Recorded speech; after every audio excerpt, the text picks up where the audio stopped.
마태복음 6장 6절에서부터 마태복음 6장 6절에서부터 8절까지 말씀을 보겠습니다.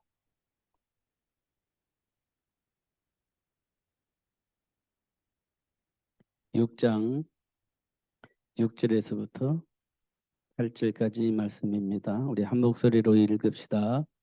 너는 기도할 때에 내 골방에 들어가 문을 닫고 은밀한 중에 계신 내 아버지께 기도하라. 은밀한 중에 보이시는데 아버지께서 갚으시리라. 또 기도할 때에 이방인과 같이 중언부언하지 말라. 그들은 말을 많이 하여야 들으실 줄 생각하느니라. 그러므로 그들을 본받지 말라. 구하기 전에 너에게 있어야 할 것을 하나님 너희 아버지께서 아시느니라. 아멘.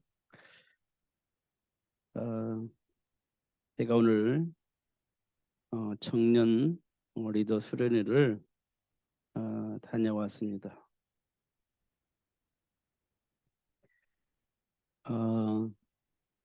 청년 수련회 메시지를 들으면서 하나님께서 저에게 주신 응답은 지금 우리 삶이 무너졌다 이렇게 말씀을 하고 있습니다. 그래 미래가 불투명하다 이렇게 볼 수 있습니다. 그래서 뭐라고 말하냐면 청년들이 미래를 위해서 준비를 해야 된다 이렇게 말씀을 하십니다. 왜냐하면 삶의 현장에서 한계를 만나면 우리는 잘못된 선택을 한다. 그게 지금 기존에 있는 성도들의 모습이다. 이렇게 말한다라고 볼 수가 있습니다. 아브라함이 기근 만났을 때 애굽으로 내려갔듯이 베드로가 위기를 만났을 때 예수님을 부인하고 살 길을 찾아서 선택하고 돌아갔듯이 지금 우리 삶의 현장의 모습은 그렇다. 그렇다면 이런 현장을 살리려면 우리 청년들이 언약을 회복하고 언약으로 뿌리내리고 언약 안에서 선택할 수 있는 체제를 만들어가는 것이 굉장히 중요하다. 이렇게 말씀을 했습니다. 그렇기 때문에 하나님께서 우리에게 말씀하시기를 망대를 세워야 된다 이렇게 얘기를 했습니다. 망대는 뭐냐? 어둠이 캄캄히 덮여진 이 현장에 생명의 빛을 비추는 것이다 이렇게 말씀을 하셨습니다. 그렇다면 우리가요 우리 안에 있는 감정도 환경도 이겨 먹을 수 있는 그 무언가가 있어야 되는 겁니다. 그렇지 않으면 안 되는 거죠. 지금 어둠이 캄캄히 덮여져 있어서 세상 문화가 사단에 의해서 막 이끌려가고 있고 모든 사람들이 사상과 체질들이 그렇게 나중심으로 뿌리내려져 있는데 그런 상황 속에서 위기가 오면 그들은 어떤 선택을 할 것이냐. 그럼 당연하게 내가 살 수 있는 길을 선택을 하겠죠. 하나님의 말씀과 상관없이 나 중심으로 선택을 하겠죠. 믿음의 조상 아브라함이 그런 선택을 했는데요. 아니 예수님의 수제자인 베드로도 그런 선택을 했지 않습니까? 그럼 우리는요. 그런 선택을 할 수 있는 가능성이 우리에게 많이 있습니다. 대부분 그렇게 선택을 하게 될 겁니다. 왜냐하면 우리가 예수 믿는 이유가 나 중심이니까 그래요. 예수 믿는 이유가 뭐예요? 내게 있는 문제 해결받으려고. 나 편안하려고. 나 행복하려고 예수 믿는 거잖아요. 그런데 내 행복을 빼앗긴다고 한다면 예수 안 믿죠. 내가 위기가 온다. 그럼 예수 안 믿지. 내가 위기 있을 때 그 위기를 해결받으려고 내 안에 평안이 회복하려고 행복하려고 예수 믿는데 예수 믿는다는 이유만으로 위기가 오고 행복이 깨진다면 그 예수를 우리가 믿겠습니까? 아니 믿음의 조상 아브라함도 그랬어요. 그리고 예수님이 수제자인 베드로도 그런 선택을 한 것입니다. 결국은 나 중심의 축복을 약속했다고 생각했기 때문에 내가 생각하고 있는 그 축복을 받으려고 예수를 믿는 거죠. 내가 원하는 그걸 얻기 위해서 예수 믿는 거죠. 근데 그 원하는 것이 올 것 같아서 막 충성 뛰게 예수 믿었는데 내가 원하는 그 축복이 어느 날 아니야. 그러면 예수 믿을 필요가 없는 상황이 되는 겁니다. 그래서 아브라함도 그런 선택을 했고 예수님의 수제자인 베드로도 그런 선택을 하게 되어진 겁니다. 그럼 우리는요? 우리도 비슷합니다. 좋을 때는 예수 이름 앞에 나오고 나쁠 때는 예수님을 욕되게 하고 그럴 수 있는 가능성이 우리에게 있습니다. 왜냐 우리는 본래 본질상 진노의 자녀이고 마귀가 좋아하는 일을 했던 체질을 가지고 있기 때문에 그럴 가능성이 퍼센테이지가 매우 높습니다. 그래서 삶 속에서 그런 것들이 드러나는 거예요. 어쩔 수 없이 나타나는 겁니다. 그런 것이 드러날 때마다 우리는요 볼 수 있죠. 내 안의 체질, 내 안에 있는 삶의 기준들, 무엇이 내 안에 뿌리 내려져 있었는지 이제 확인할 수 있게 되어지는 겁니다. 그게 이제 삶 속에서 드러나는 것들입니다. 중심이 무엇인지 확인할 수 있어요. 우리 중심이 중요한 거예요.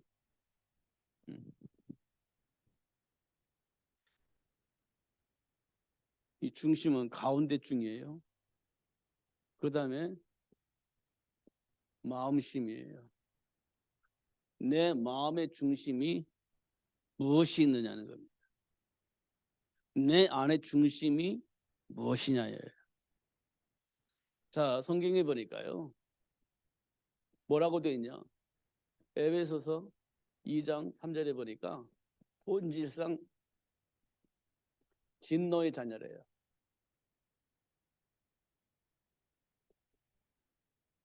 본질상 진노의 자녀래요. 이 말은 뭘 의미하냐면 우리 안에 두려움이 있어요. 무엇에 대한 두려움이냐면 죽음에 대한 두려움이 있습니다. 죽음에 대한 두려움. 왜 죽음에 대한 두려움이 있겠어요? 창세기 2장 17절에 보니까 뭐라고 되어 있죠? 선악과 먹으면 정령 죽으리라 이렇게 되어 있어요. 선악과 먹으면 반드시 죽는다는 거예요. 그런데 창세기 3장 1절에서 5절에 보니까 선악과를 따먹었습니다. 그러면 우리에게 어떤 두려움이 와요? 여기에 대한 두려움이 오는 거예요. 먹으면 죽는다고 했는데 죽음에 대한 두려움이 밀려오는 겁니다. 밀려와요. 근데 이거를 해결할 수 있냐? 해결할 수가 없어요. 왜냐하면 로마서 3장 23절에 보니까 모든 사람이 죄를 범하였음에 하나님의 영광에 이를 수 없다. 이 말은 이 문제가 해결되지 않는다는 거예요. 해결할 수가 없어요. 그럼 어떻게 되냐? 히브리서 2장 14절에서 15절에 보니까 일생막에게 종노릇하며 살 수밖에 없게 되어진 겁니다. 그래서 뭐라고 말하냐? 본질상 진노의 자녀다. 이렇게 얘기를 하고 있습니다. 해결이 안 되는 거예요. 해결할 수가 없어요. 그것까지는 좋아. 근데 중요한 것은 일생막에게 종노릇하며 살 수밖에 없는 겁니다. 일생막에게 종노릇하며 사는 거예요. 어쩔 수가 없어요. 그게 뭐냐? 하나님을 떠난 문제예요. 이게 하나님을 떠난 문제예요. 이게 정말 여러분 마음속에 와야 돼요. 감으로부터 내려왔고 내 과거의 체질이 이건 전부 다 속임수예요. 그것 때문에 그런 게 아니고요. 이 문제 때문에 우리 가문이 그랬고 이 문제 때문에 지금 가문에 영향받아서 내가 그렇게 살아온 거예요. 이 문제, 이 문제. 가장 근본적인 건 이 문제예요. 근데 우리 가문 보니까 우리 부모가 그랬고 뭐 그래서 내가 그렇게 영향받아서 이렇게 됐고 맞아요. 근데 그 배후에는 이게 있는 거예요. 우리 가문의 배후가 이게 있고 그 가문으로부터 내가 받은 그 이유도 이 배경을 내가 가지고 있기 때문에 그렇게 영향받아서 그런 삶을 살 수밖에 없게 되어진 겁니다. 이게 정리가 안 되면 우리는 늘 원망하고 탓을 할 수밖에 없어요. 결국은 내가 이렇게 살 수밖에 없는 것은 부모 때문에 그렇게 될 수밖에 없다라고 말할 수밖에 없어요. 왜냐 실제적으로 부모로 인하여서 그렇게 영향받았고 그렇게 살 수밖에 없었기 때문에 부모 탓할 수밖에 없는 거지. 한번 탓할 수밖에 없는 거예요. 근데 그 부모는요. 왜 그랬을까요? 이 영향 속에 있었기 때문에 그래요. 근데 그 부모도요. 부모 탓을 하는 거예요. 우리 부모가 그래서 그렇다고. 근데 그 부모는요. 몰라. 말은 안 해봤지만 그 부모도 탓을 할 겁니다. 우리 부모가 그럴 수밖에 없었어라고 탓을 하게 될 겁니다. 우리가 부모 탓하듯이 우리 부모도 그런 탓을 할 거예요. 그 쭉 올라가다 보면 원인이 어디서 있냐 이거예요. 원인이 이거예요. 뭐예요? 하나님의 말씀을 어기고 사단에게 속아서 하나님을 말씀을 떠나서 하나님의 말씀을 벗어나서 하나님 말씀하신 그 말씀 안에 있지 아니하고 하나님의 말씀을 벗어나기 때문에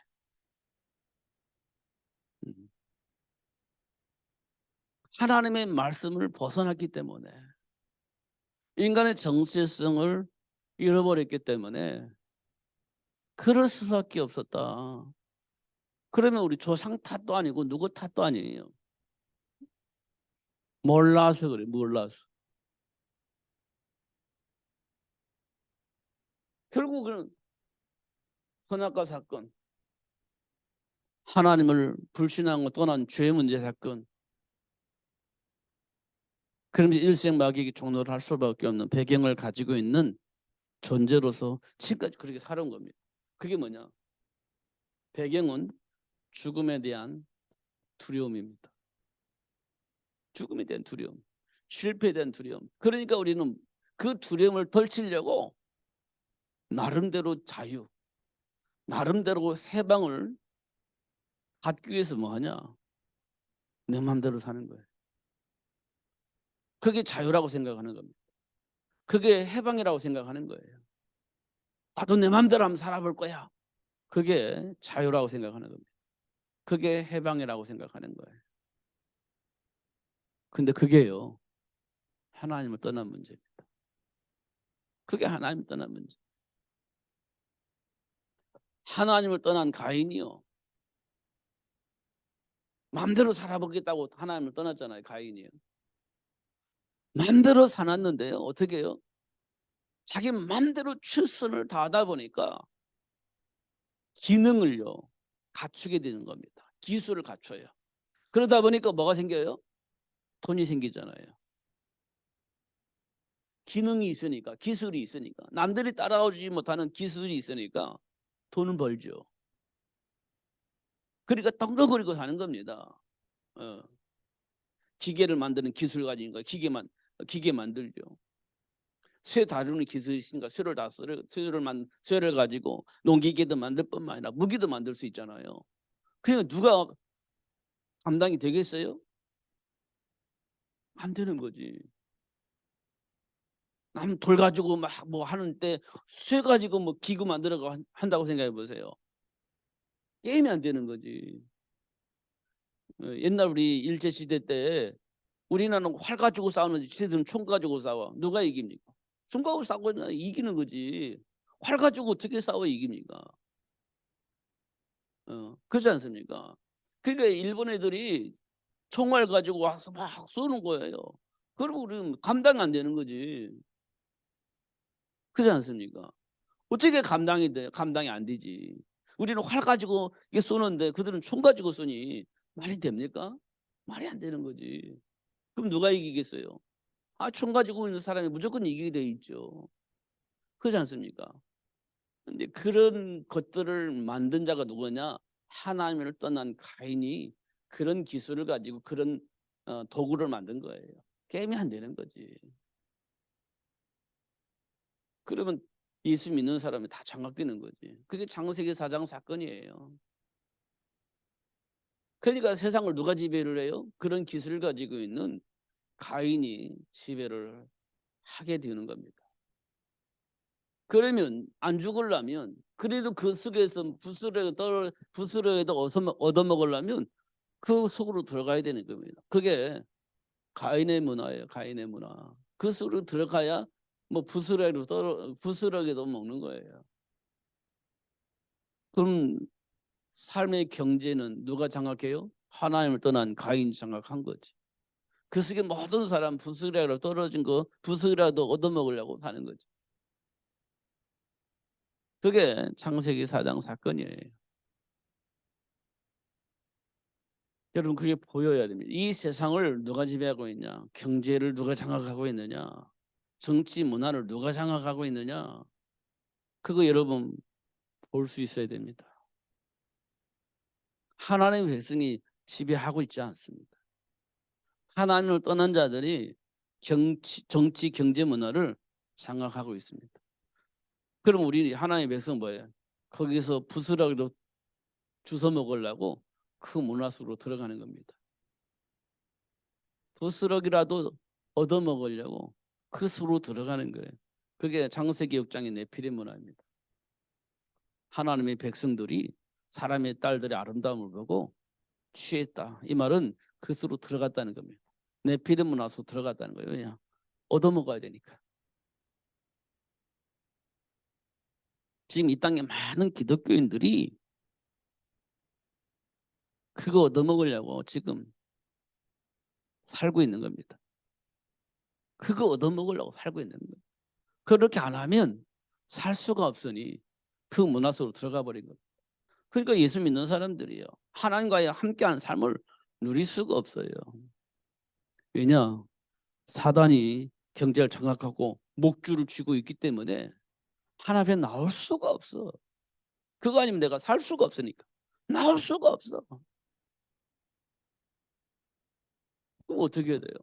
하나님과 관계가 자꾸 멀어지게 되는 겁니다. 그거 아니면 내가 먹고 살 수가 없으니까 먹고 살아야 되기 때문에 사단에게 완전히 장악해서 사단이 시키는 대로 할 수밖에 없는 상황이 생기는 겁니다. 그 봐야 돼요. 제가 주일날 대학생들하고 포럼하면서 헌금 얘기 했지 않습니까? 헌금 얘기, 주일날 헌금 얘기도 했죠. 왜 헌금을 해야죠? 죽도록 일해가지고 벌었는데 왜 그걸 내가 하나님께 드려야죠? 이런 얘기를 했지 않습니까? 이게 세계 복음화를 여러분이 기억이 안 하니까 내 죽도록 일을 해가지고 그거를 하나님께 왜 드려야 되냐? 이거 세계 복음화라고 하는 단어를 이해를 못하면 그게 너무 어렵습니다. 그거 정말 어려워요. 헌금이 어렵습니다. 그게 나 먹고 살기 힘들어 죽겠는데 어려워요.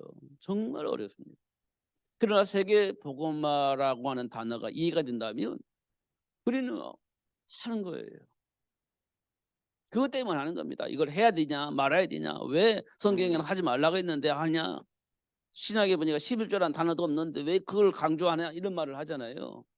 세계 복음화를 몰라서 그래요. 자, 우리가 일제 식민지로 36년 살았잖아요.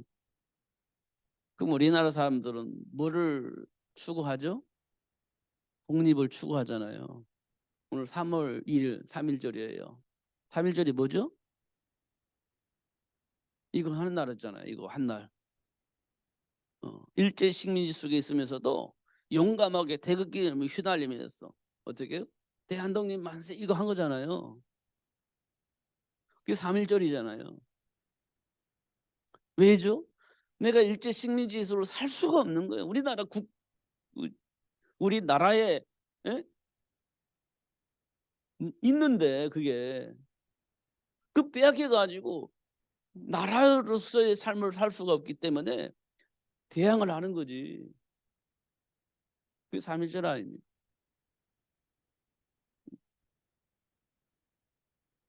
근데 그 힘이 없으니까 안 돼요. 그럼 어떻게 해요? 알게 모르게 있는 사람들이 땅을 팔아서 집을 팔아서 독립운동 자금을 대는 거예요. 왜요? 나라 회복하려고. 나라 회복해야 되잖아요. 그 있는 사람들이 논 팔고 땅 팔고 다 팔아가지고 아무도 모르게 자금을 대는 거예요. 왜요? 무기가 있어야 되니까. 무기도 사야 되고 전쟁을 해야 되니까 그들과 싸워야 되니까 군인들도 키워야 되고. 그럼 뭐가 필요해요? 돈이 필요하지. 무기를 누가 줘요? 사야지. 밥 먹는 걸 누가 줘요? 사 먹어야지. 그렇지 않습니까? 그럼 그 돈이 어디서 나와요? 누군가가 돈을 내야 되는 거예요. 그게 독립자금이에요. 근데 그걸 누가 해요? 아는 사람이 하는 겁니다. 아는 사람이. 그래서 우리나라에 독립자금을 어마어마하게 낸 사람이잖아요. 왜 됐을까요? 이름 내려고요? 막 자랑스럽게 하려고요? 아니에요. 유일하게 가지고 있는 마음의 소원이 있다면 대한독립이에요. 그것 때문에 하는 거지. 뭐 돈 자랑하려고 헌금하는 것도 아니고 내 이름 내려고 헌금하는 것도 아니에요. 뭐예요? 대한독립을 위해서 하는 거지. 근데 지금은 뭐 사람들이 말에 의해 가지고 이걸 해야 되냐 말아야 되냐 이거 뭐 그런 수준 가지고는 우리가 세계복음화 안 되는 겁니다. 지금 우리가 사단이고 완전히 장악된 사실을 알아야 이 완전히 장악된 이 문제에서 해방하신 그리스도를 말해줄 수 있는 사람이 필요한데 그 사람들을 위해서 그 시스템을 위해서 우리가 기꺼이 하나님께 드려지는 거지. 그게 헌금이지. 그렇지 않습니까? 자, 이 세상 모든 사람이 마귀의 장악에서 일심종노도 하며 사는 거예요. 여기서 해방하신 그리스도를 말해줄 수 있는 사람이 필요한 겁니다. 그거를 만들어내고 키워내고 시스템 만들었는데 경제가 들어가는 거죠. 그래서 하나님께서 헌금을 하라는 거지. 이 사실을 말하게 하시려고 제사장 지파에게는 돈을 안 줬어. 제사장 지파에는 돈을 안 줬어요. 12지파 가운데 제사장파가 있는데 제사장파에는 돈을 안 줘요. 기업을 안 줬단 말이야. 땅을 안 줬단 말이야. 돈 벌 수 있는 통로를 주지를 않았어요.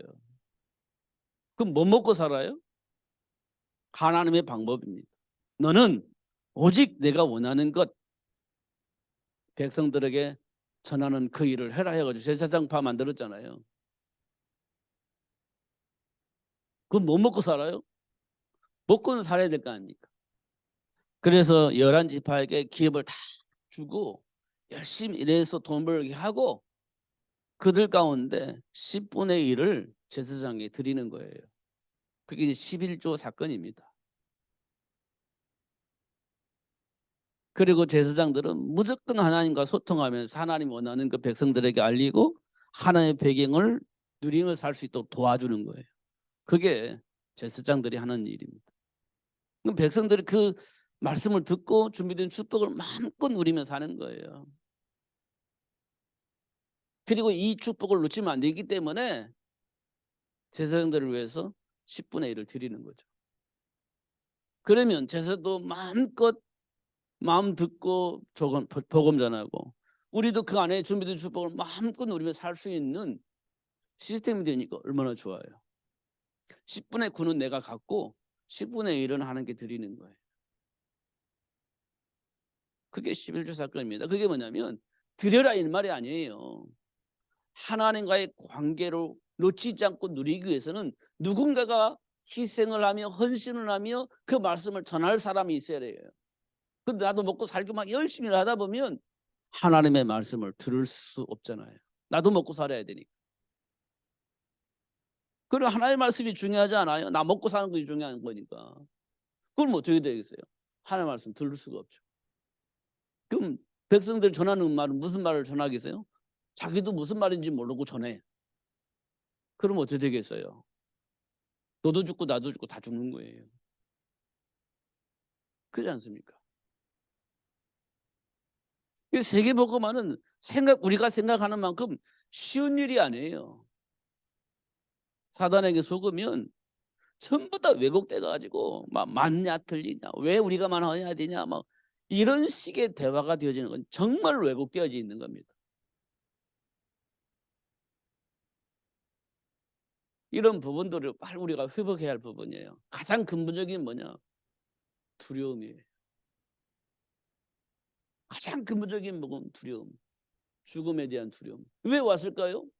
선악과 따먹은 사건 때문에 그래요. 왜 선악과 따먹은 사건이 그럴까요? 하나님이 약속하셨어요. 하나님과 함께 하지 않으면 죽음이 온다는 거예요. 그래서 선악과 따먹으면 죽는다는 거예요. 하나님의 말씀을 안 믿고 하나님 불신앙하고 떠나면 반드시 죽는다는 거예요. 근데 그 말을 안 믿고 선악과 따먹었어요. 그러니까 당장 내게 뭐가 와요? 죽음에 대한 두려움이 밀미듯이 들어오는 거예요. 근데 그거 회복하면 되잖아요. 회복 안 돼요. 회복이 안 돼요. 그래서 일생막에게 종로다 하는 거예요. 그게 우리 인생입니다. 지금 우리 인생의 배경이에요.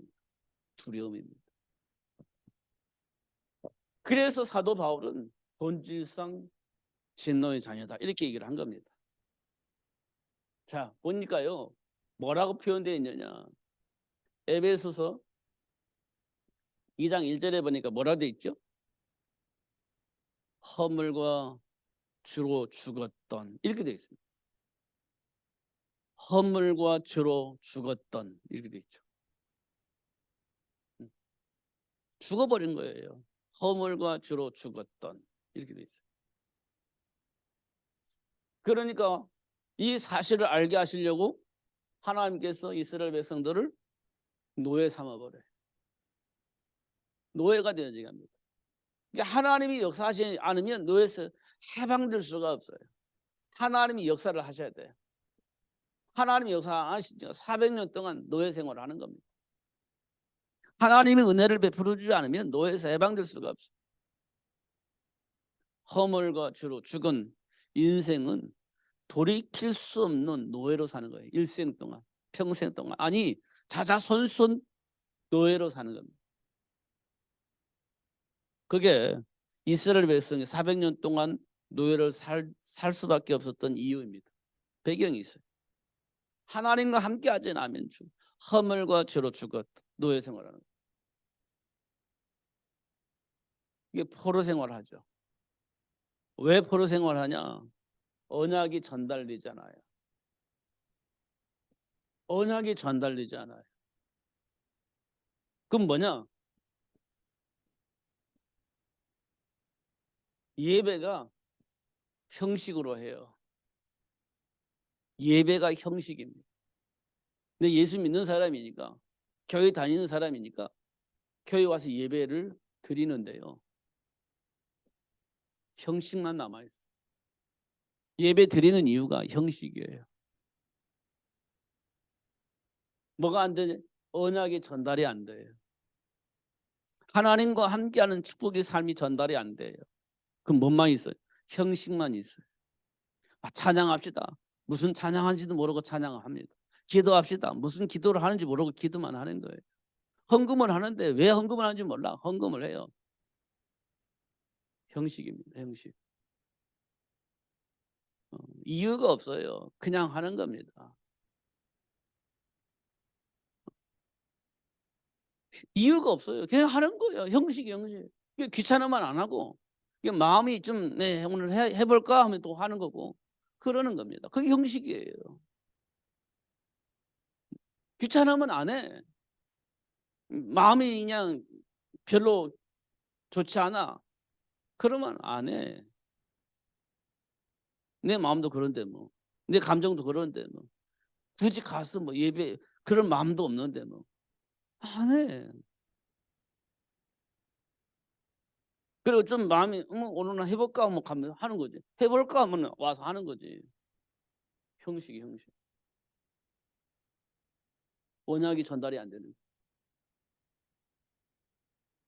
그러니까요. 하나님이 주변의 강대국에 장악이 되는 거죠. 포로로 잡혀가는 겁니다. 주변에 강대국이 있는 자에 딱 장악되는 거예요. 하나님의 배경을 누릴 수 없으니 장악되는 겁니다. 그게 포로예요, 포로. 감당이 안 되는 겁니다. 골리앗이 쳐들어왔을 때 이스라엘 군인들은 감당이 안 됩니다. 그럼 어떻게 잡혀가는 거지. 장악되는 거지 완전히. 그런데 마침 목동 다윗이 나타나서 골리앗을 이기잖아요. 어떻게 이깁니까? 만군의 여호와 이름으로. 언약을 가지고 있었어요 다윗이. 그 목동이지만 언약 가지고 있는 다윗이 골리앗을 이겨먹는다니까요. 그럼 포로로 잡혀갈 이유가 없는 거지. 그런데 그거 없어. 그럼 잡혀먹는 거지. 그게 이스라엘 백성들이 포로로 잡혀가는 이유입니다. 여러분들이 삶 속에서 하나님의 배경을 놓치면 세상에서 원하는 거 다 해줘야 돼. 그래야 내가 먹고 살 수 있어요. 그렇지 않습니까? 그게 포로입니다. 포로. 하라는 대로 해야 돼요. 그게 포로입니다. 그렇지 않으면 내가 살 수가 없어. 그게 포로예요. 여러분 보여야 됩니다. 왜 우리가 237 나라 5천 종족 살려야 되고 뭐 세계복음을 그 이유를 우리가 충분히 알아야 됩니다. 단순하게 뭐 교회 잘 다니고 뭐 교회에서 시키는데 잘하고 이게 중요한 게 아니라니까요. 지금 이 세상 사람들이 어디에 장악되어져 있느냐. 이걸 보고 그 사람들 살리기 위해서 우리가 해야 할 일이 뭐냐. 이걸 알아야 언약 붙잡고 기도하고 준비하고 도전할 수 있지. 네. 신앙생활 잘하는 게 뭐게요? 세상에서 사단이 어떤 짓을 하고 있는지 그걸 알고 그 사단의 모든 일을 박살내고 그 현장을 살리는 것이 하나님의 소원이다. 그렇게 생각하고 언약 잡고 기도하는 사람이 신앙생활 잘하는 거예요. 그렇지 않습니까? 허물과 죄로 죽었던 우리를 그리스도께서 살리셨다. 근데 이건 모르면 결국은 속국이 되죠. 완전히 장악되는 거예요. 완전히 영향력을 전혀 발휘할 수 없어요. 시키는 대로 해야 됩니다. 완전히 장악되어 있습니다. 속국입니다.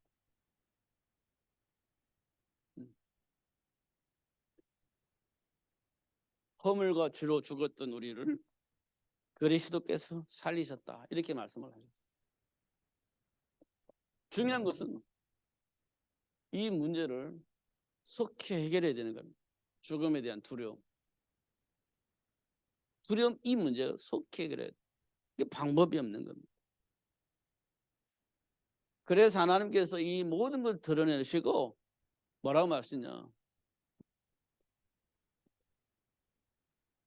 여자의 후손 이렇게 약속을 한 거예요. 이 약속이 뭐죠? 사단의 일을 멸하실 여자의 후손 이겁니다. 여자의 사단의 일을 멸하실 사단의 일 뭐죠? 우리가 잘 모르지만 사단의 일은요. 사단의 속성이 뭐죠? 욕심입니다. 이 욕심 때문에 우리는 다 망가져요. 욕심 때문에 망가지는 겁니다. 그런데 이 욕심 어디서 나왔냐? 사단에게서 나왔어요. 그 욕심쟁이는 뭐 하죠? 거짓말을 하죠. 거짓말 하는 거예요. 속으로는 안 하고 싶어. 그러면 어떻게 해요? 핑계를 대죠. 무슨 일이 있어가지고 뭐 가정에 무슨 일이 있어가지고 또 뭐 있어가지고 핑계를 대죠. 그게 거짓말이에요. 사실이지만 거짓말이에요. 그냥 내 안에 동기가 들어가면 그런 거짓말을 하게 되어져 있는 겁니다. 그게 어디서 나왔어요? 마귀에게서. 마귀에게서. 그 다음에 이것도 저것도 소통이 안 되면 어떻게 되겠어요? 살인을 하죠. 해보는 데가 하다가 안 되면 사람을 죽이는 거죠. 해보는 데까지 해보는 거예요. 어떻든 포장할 대로 포장하다가 안 되면 결국 죽이는 거예요. 이게 어디서 나왔냐? 마귀에게서 나온 거예요. 이게 마귀 속성이에요. 이 세상 모든 사람이 여기에 장악되어 있는 거예요. 결국은 이 세 가지를 하면서 하는 거예요. 이게 뭐냐? 마귀에게 종노릇하는 거예요. 그 마귀에게서 우리가 빠져나올 수 있는 길이 있느냐? 없어요. 그래서 하나님이 이 땅에 이 모든 일을 멸하시고 해방시키기 위해서 여자의 후손을 보내주시겠다 약속을 하신 거예요. 내 안에 이 속성을 봐야 돼. 이걸 볼 때 이 속성이 어디서 왔냐? 마귀에게서 나온 거예요. 이게 우리가 스스로 해결할 수 있냐? 없어요. 안 돼요. 알지만 안 돼요. 알지만 회복할 수가 없어요. 그리고 우리가 막 발악을 해도 안 돼. 발악을 해도 안 되는 거예요. 알기 때문에 발악을 하잖아요. 해보려고. 안 돼. 안 되는 겁니다. 이것은 우리가 알고 있어도 안 돼요. 아무리 발악을 하고 막 최선을 다해서 해보려고 해도 안 돼요. 안 되는 거예요. 안 되는 겁니다. 이것은 절대 안 되게 돼 있는 거예요. 그럼 언제 어떻게 해야 돼요? 마귀의 일을 멸하신 예수를 발견할 때 자연스럽게 되어지게 돼 있는 겁니다. 예수를 할 때 되어져요. 어떻게 돼요? 요한복음 1장 12절에 영접하는 자 곧 그 이름을 믿는 자들에게는 하나님의 자녀가 되는 권세를 다. 영접할 때 하나님의 자녀가 되는 권세. 자녀의 권세는 뭐죠? 하나님께서 우리에게 무슨 권세를 주셨죠? 정복할 권세, 다스릴 수 있는 권세 주셨잖아요. 하나님 자녀에게. 이때 이걸 이겨먹을 수 있는 겁니다. 정복하고 다스릴 수 있는 권세를 가지고 이걸 이겨먹을 수 있어요. 언제 된다고요? 예수가 그리스도임을 알고 주인으로 영접할 때 하나님 자녀가 되는 권세를 주어요. 그 권세를 가지고 뭐 해요? 마귀의 일을 이겨먹을 수 있게 되어지는 겁니다. 그게 하나님 자녀의 권세예요. 원래 하나님께서 인간에 준 것이 뭐예요? 정복할 수 있는 권세, 다스릴 수 있는 권세 주셨잖아요. 마귀가 이걸 시킬 때 이걸 이겨먹을 수 있는 권세를 누가 누릴 수 있냐? 자녀가 누릴 수 있는 겁니다. 하나님의 자녀. 그럼 이 자녀의 축복은 언제 누릴 수 있어요? 예수를 영접할 때. 이 자녀의 축복이 회복되어져요. 이 권세를 통해서 이 마귀를 이겨먹을 수 있는 거예요. 그것 때문에 그 일을 하기 위해서 하나님이 우리에게 여자의 후손을 약속을 하신 거예요. 그러면 이제 예수를 주인으로 영접했다면 이제 뭐가 보여요? 내 안에서? 내 안에 있는 이것이 보이는 거예요. 나도 모르게 내 안에 뿌리 내려져 있던 이게 보이는 거예요. 욕심쟁이, 거짓말쟁이, 살인자의 심정이 우리 안에 있다는 것을 알게 돼요. 이것이 막 시스템으로 작동되고 있다는 사실을 확인해요. 문제 사건이 벌어졌을 때, 인간관계 벌어졌을 때 이게 막 작동돼서 나와. 나도 모르게. 그럼 이미 우리 안에 이게 뿌리 내려져 있다는 거예요. 이게 마귀의 일이라는 겁니다. 이게 마귀의 일이라는 거예요. 이 마귀의 일을 우리가 어떻게 해결해요? 안 되지. 이미 내 안에 작동되어지고 있고 나도 모르게 그게 삶의 기준이 되어서 막 작동되어지고 있는데 스스로 그걸 무너뜨릴 수 있다? 불가능하죠. 왜 작동되죠? 나는 이게 맞다라고 생각하고 분노가 일어나고 있는데 스스로 아니야 이건 아니야 이렇게 할 수가 없는 거지. 이게 나는 정상이라고 생각하고 분노가 일어나는데 이건 아니야 이렇게 할 수는 없는 거지. 그래서 분노가 내려가지질 않아요. 나는 이게 정상이라고 생각하면서 상대방을 향해서 분노를 일으키는데 내가 잘못했어. 이게 마귀의 일이야. 이렇게 생각을 안 한다고. 그거 누구도. 어느 누구도 그걸 생각을 안 해요. 그런데 알고 보니까 그 배경이 누가 있어요? 그 속성이 어디에서 나왔어요? 마귀에게서 나온 겁니다. 나도 모르게 막 이 속성 속에서 놀아나는 거예요. 안 되는 거지. 내가 잘못됐다고 생각을 안 하니까 바꿀 마음도 없어요. 틀렸다는 생각도 안 해요. 근데 그 작동 내용을 보니까 이거야. 그러면 그거 어디서 왔어요? 마귀에게서 나온 거예요. 이것까지 우리가 가야 되는데 못 가. 그럼 어떻게 돼요? 본질상 진노의 자녀 삶을 살게 되는 거죠. 이거 어떻게 이게 먹을 수가 없는 거예요. 그래서 예수님이 오셨는데 그 예수님이 마귀의 일을 멸하기 위해서 오셨다고 하긴 하는데 나는 지금 마귀가 내 안에서 작동하고 있는데 그걸 몰라. 내 안에 마귀가 지금 작동하고 있는데 몰라. 그럼 나는 잘못한 게 없지.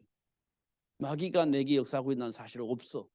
그럼 마귀와 싸워야 되는데 싸움의 대상이 없어. 사실은 내가 이게 지금 마귀가 시키는 대로 하고 있는데 몰라. 작동하고 있는 걸 몰라.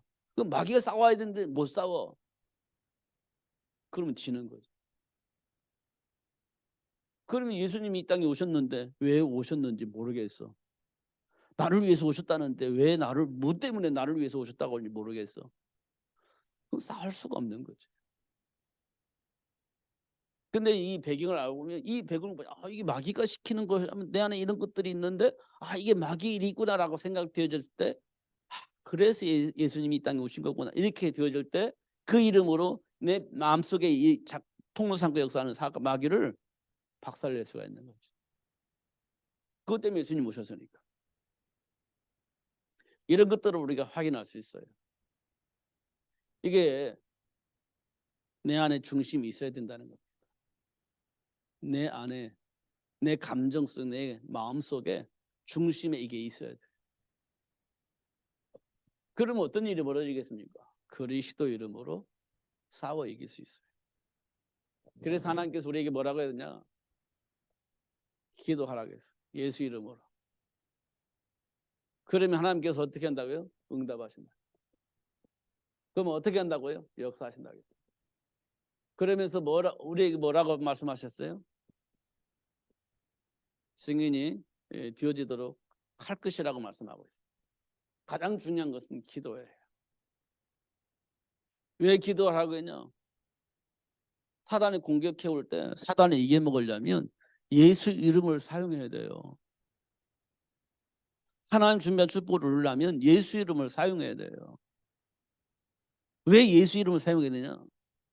마귀의 일을 멸할 수 있는 이름은 예수밖에 없으니 하나님께로부터 응답받고 싶으니까 마귀의 일을 멸하신 예수 이름으로 기도해야 되는 거예요. 하나님이 준비한 축복을 누리기를 원하면 마귀의 일을 멸하신 예수 이름으로 기도해야 하나님의 약속한 축복을 얻을 수가 있어. 그게 뭡니까? 기도예요. 기도하면 하나님 응답하시기 역사하시고 확인시켜 주셔 증인이 될 수 있도록 되어지게 되어 있는 겁니다.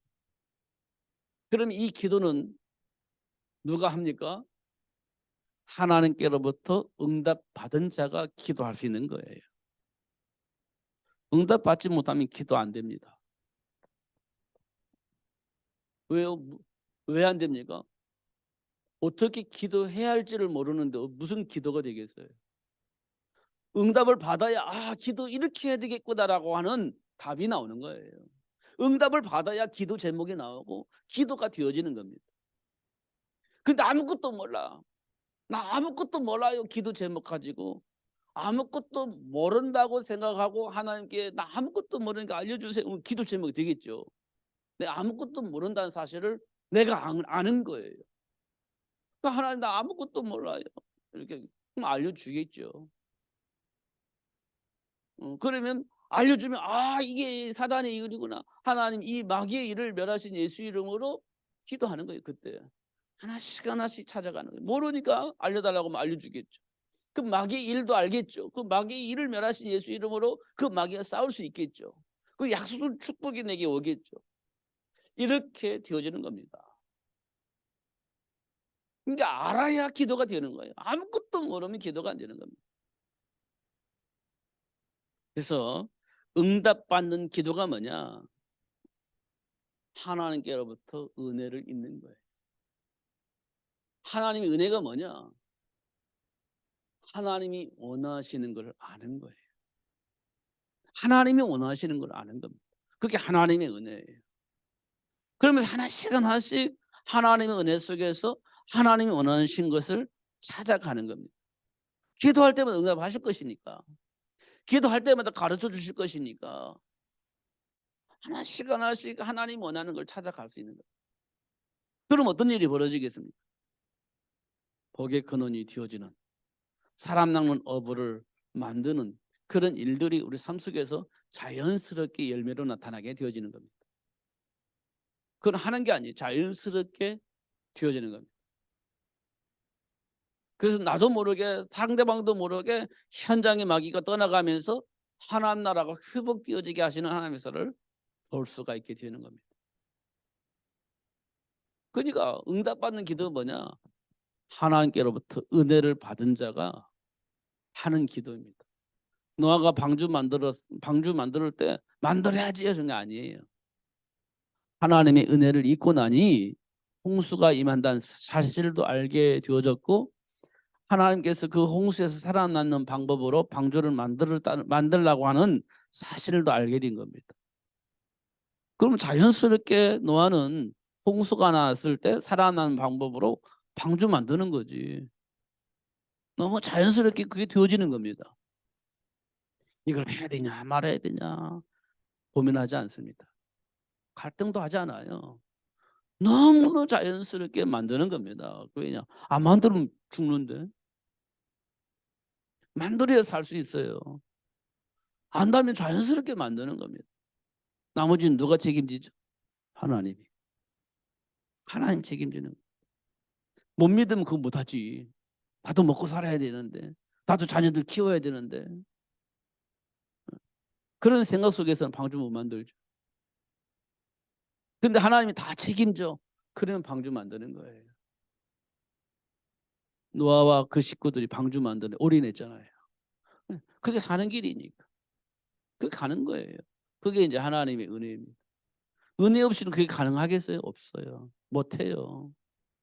나도 먹고 살아야 돼. 자녀도 교육시켜서 미래 준비해야 되고 하다 보면 안 돼요. 할 수가 없어요. 어떻게 하나님과 함께 할 수 있는 삶을 선택할 수 있겠습니까? 못하죠. 하나님의 은혜가 임하면 그게 되는 거예요. 독자 이삭을 하나님께 드리잖아요. 누가? 아브라함이요. 아기 낳을 수 없는 나이 아기를 낳고 키웠는데 얼마나 이쁘겠어요. 근데 하나님께 독자를 번제물 드리래요. 알았어요. 드리는 거예요. 왜 그럴까요? 이삭은 죽지 않아요. 왜 안 죽어요? 하나님 이삭을 통해서 천하만민이 복을 받을 수 있는 후순도를 약속을 하셨어요. 이삭을 통해서 바다의 모래 같은 후순이 나온대요. 이삭을 통해서 하늘에 있는 수많은 별들처럼 자식들이 생긴대요. 근데 이삭이 죽으면 그 약속은요. 모리아 같은 후손은요. 하늘과 별 같은 후손도 어떻게 나와요? 없어요. 중요한 건 이삭은 안 죽어요. 하나님의 말씀에 의하면. 근데 하나님이 갑자기 죽이래요. 죽어도 상관없어요. 왜냐? 하나님의 언약은 반드시 성취될 것이기 때문에. 어떻게 그걸 믿어요? 아기 낳을 수 없는 사라가 아기를 낳았잖아요. 하나님은 말씀을 성취시켜요. 우리가 가지고 있는 수준이 아닌 창조의 능력으로 역사하신 하나님의 사람을 봤어요. 번제로 드려도 하나님 어떻게 할지는 모르겠지만 이삭을 살려서 바다의 모래와 같이 공중에 있는 하늘에 있는 별과 같은 수많은 자식들을 낳게 하실 것이라는 확신이 있었어요. 그리고 드리는 거예요. 불로 태워 죽인다 할지라도 하나님 어떤 방법일지 모르겠지만 다시 살려서 하나님의 언약이 성취되도록 하실 것이라는 걸 믿었어요. 아브라함의 믿음입니다. 그러니까 하나님이 와가지고 너 같은 믿음을 내가 본 적이 없다. 네가 나를 사랑하는구나. 중심에 정말 나를 사랑하는구나. 이렇게 우리가 하나님께로부터 듣게 되죠. 그런 말을. 그렇습니다. 그게 이제 사단과의 싸움에 승리할 수 있는 비밀입니다. 그게 세계의 복음화의 비밀이에요. 이게 굉장히 중요한 일이죠. 정말 중요한 일이죠. 우리가 자꾸 나쁜 머리를 써가지고 계산을 하면 신앙생활 제대로 되지 않습니다. 그래서 예수님께서 유대인들에게 하는 말이 어린아이 같은 믿음을 가지고 있어야 하나님과 함께 삶을 누릴 수 있다. 이렇게 얘기를 한 거예요. 그게 옳다, 그게 맞다라고 말씀을 하신 거예요. 근데 유대인들은요, 머리를 쓰잖아요. 이 자기가 가지고 있는 지식으로 돌리는 거예요. 계산기를. 어떤 것이 더 유리할 것인가 계산을 하는 거예요. 그러면 하나님의 말씀을 고지고대로 안 믿지. 내가 다 계산을 해보니까 이렇게 하면 되겠다, 저렇게 하면 되겠다 하니까 하나님의 말씀과 전혀 상관이 없는, 비슷한 것 같은데 하나님과 전혀 상관이 없는 신앙생활을 하는 거예요. 그게 바리새인들 아닙니까? 그래서 예수님이 그들을 보면서 어린아이 같은 믿음을 가지고 있는 자를 하나님 기뻐하신다고 말씀하신 거예요. 그게 마태복음에 기록되어 있는 거예요. 근데 우리는 계산을 하죠. 그래서 유리한 쪽으로 계산을 해서 판단을 하죠. 결정을 합니다. 누구 유리한 쪽으로? 내게 유리한 쪽으로. 하나님이 원하는 것보다 내게 유리한 쪽을 계산해서 선택을 하는 겁니다. 그게 바리새인이 그랬다니까요.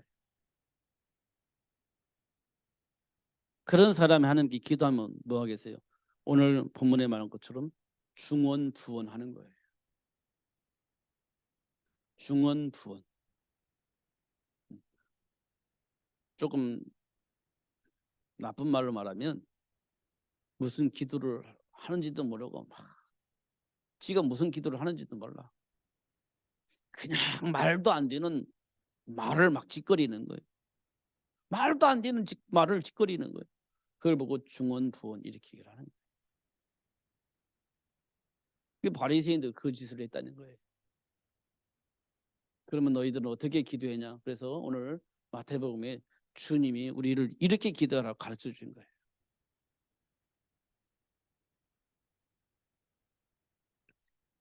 다시 한번 하나님이 주신 축복을 점검하시고, 그리고 주신 축복을 회복하시고, 하나님 자녀에게 주어진 축복을 누리면서 승리하시는 여러분들 되기를 예수님 이름 축복합니다. 기도하겠습니다. 하나님 아버지 감사합니다.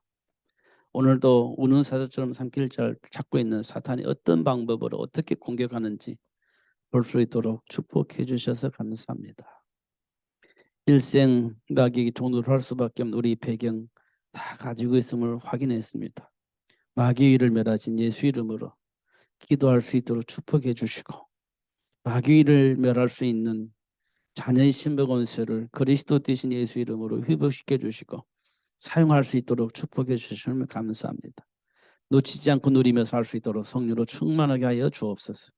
예수 그리스도 이름으로 기도하옵나이다. 아멘. 435장 찬송하겠습니다.